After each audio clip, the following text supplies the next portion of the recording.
Assalomu alaykum, hurmatli mijozlar. Havo yetdi. Diagnostika qilgan edik. Turbo kompressor havo sirmayapti deb ochib berdi. Buni ko'tini ochib ko'rdik, tangasi joyida. Patrubkalar bir boshdan tekshirib chiqdi, ular joyida. Endi turbina qo'ying demoqchi bo'lib turdim. Bitta shu patrubka shlankalarni tekshiray degan edim, aybi chiqib qoldi.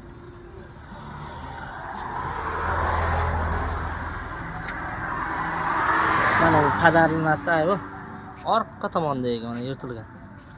Shlanka yirtilgan joyi. Bu joydan shlanka yorilgandan keyin kelayotgan havo tashqariga chiqib ketaveradi. Keyin nima bo'ladi? Mashina tortmaydi.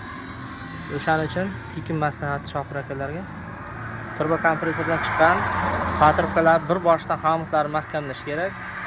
Shlankalarni e'tibor berish kerak, tekshilmaganligini. Bu tomonni ham, pastki tomonlarini ham tekshirish esdan chiqmasin akalar. Mana ba'zida hamma tomonni ko'rib arzimagan joydan kelib chiqadi kasallik, odamni sarson qiladi. Kimga diagnostika programma xizmatlari kerak bo'lsa, bizga aloqaga chiqishlaringiz mumkin.